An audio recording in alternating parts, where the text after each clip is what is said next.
Starting in 5 seconds.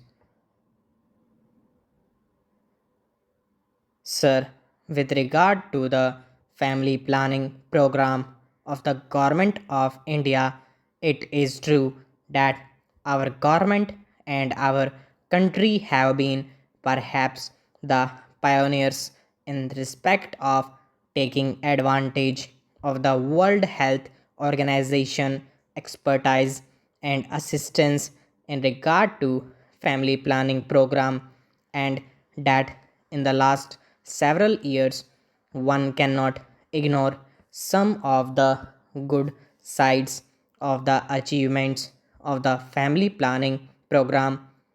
Sir, I would like to invite the attention of the government to two aspects of the matter. One is that after having got this experience of some years, more than a decade or two, can we not have some kind of a sustained uniform policy with regard to the various projects and programs of family planning, particularly with regard to two things. One is the assistance that we would like to rope in of the country agencies, because by its very nature this is not something which the government can do. Government can spend money, government can give encouragement, but basically it is a questions of educating the people, educating the illiterate, and educating the people in the countryside, and also taking the maximum possible help from the voluntary social institutions, in which a large number of women organizations are also doing a lot of good work. In this regard, the complaint I hear is that the policy of the government in regard to incentives offered is not quite free from faults. Every now and then, different kinds of incentives are tagged on while attracting more people. Then, those incentives are not maintained for a particular period of time, so that certain incentives are withdrawn and certain new incentives are given. The result is that the interest in the program is for the incentives offered rather than for the ultimate objective of controlled and healthy family planning. I would therefore request the government to ensure that the family planning program has a certain sustained outlook, that the incentives are well thought out, and that there is no change every now and then in regard to this or that incentive. Then this should be free from one very serious error. This is not only an error, I would say it is a criminal thing.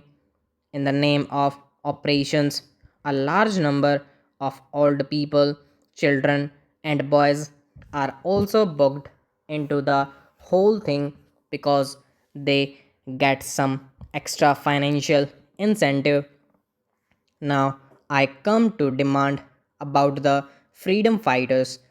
I endorse very warmly many of the points which my honorable friend made when he talked about genuine and bogus freedom fighters. In fact, the government of India themselves, in various replies in the past in this august house, have told us about how many bogus cases were also found out.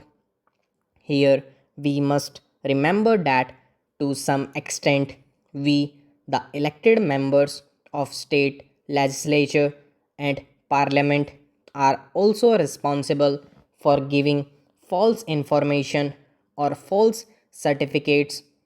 I am not saying that this or the particular person has done it, but when the government say that in the absence of any proper proof, the certificate of a member of parliament or member of legislative assembly should be attached, surely the member of parliament or member of legislative assembly should be 100% sure of his facts, and he just should not do it by way of obliging any person. It is there where the bogus cases come. I am only making an appeal through this speech to members of legislative assembly in state legislature and members of parliament here that we take extraordinary care so that we do not issue certificates liberally or irresponsibly, because otherwise it becomes more difficult for the government. The second point is that some freedom fighters are not yet included in this scheme. I do not know whether the minister has ready information at hand in this regard. There is also the project of old freedom fighters' homes. I remember there is one in Delhi, but it is neglected. Some of the old freedom fighters who are living in Delhi are staying in this house. There is no one to look after them. They are not given proper food, proper drinking water, hot water for bath, and so on, because they are old and infirm. Naturally, they need these things all the more. Therefore, I would like the government to take particular care of these old freedom fighters' homes. Lastly, although I know that the government of India have paid a lot of money to these freedom fighters, I see from letters received by me not only from Gujarat but from other parts of the country as well, that the papers of freedom fighters are not disposed of, although the applications had been properly sent through the state administrations and more than 2 years have elapsed. Some of them are above 65. If they have to wait for another 1 or 2 years to get their pensions, they may not be able to take it. We are prepared to give some additional grants if the minister wants it that way to them. Stop.